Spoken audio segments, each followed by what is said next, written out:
Imagine being the wisest person who ever lived. Kings travel miles just to hear you speak. Gold fills your palace. Peace covers your nation. And yet, you still lose everything that truly matters. This is the story of Solomon, the man who had it all, but slowly lost God. Solomon's story begins with a promise. He was the son of King David and Bathsheba, not the oldest, not the strongest, but chosen by God. Before David died, he said, "My son Solomon will sit on the throne." And just like that, a young, inexperienced boy became king of Israel.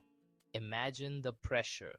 A whole nation to lead, enemies nearby, big shoes to fill. So Solomon did something powerful. He prayed, not for riches, not for long life, not for victory. He prayed, "Lord, give me wisdom to govern your people." And God was pleased, very pleased. God said, "Because you asked for wisdom and not wealth, I will give you both." And from that day, Solomon became the wisest man on earth. His wisdom was legendary. Two women once fought over one baby. Each claimed the child was hers. No one knew the truth. So Solomon said, "Cut the baby in two." One woman agreed. "No, give her the child. Just let him live." Solomon smiled. That is the real mother.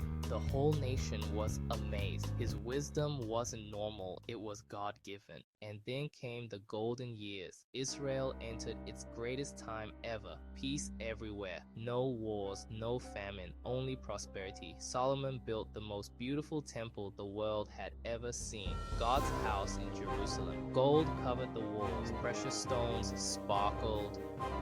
People came from distant lands just to see it. The Queen of Sheba traveled miles and said, "Not even half of your wisdom was told to me." Silver became as common as stones. Israel was rich, powerful, respected. Solomon wrote Proverbs, Ecclesiastes, Song of Solomon, books filled with wisdom we still read today. Everything looked perfect. But success can be dangerous. Slowly, quietly, Solomon's heart began to drift. God had given one clear command: do not marry many foreign wives, or they will turn your heart away. But Solomon ignored it. One wife became 10, 10 became hundreds, until he had 700 wives and 300 concubines. And with those wives came foreign gods, idols, false worship, temples to pagan gods. The wisest man alive began to do foolish things. He built altars to idols. He worshipped statues. He forgot the very God who gave him everything. Think about that. Wisdom doesn't protect you if your heart walks away from God. God was angry.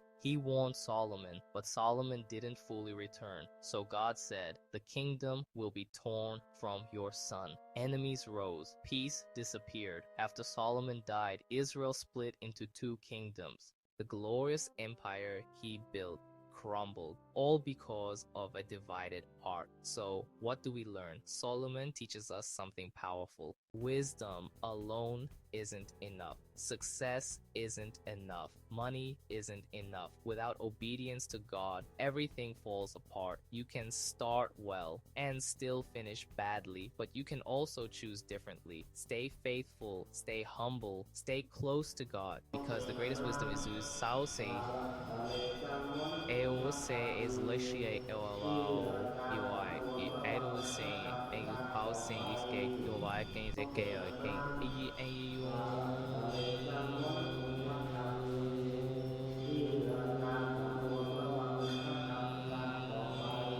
If this story helped you, like, share, and subscribe to Daily Divine Decipher. And don't forget, we post daily Bible quizzes and powerful truths to grow your faith. See you in the next video.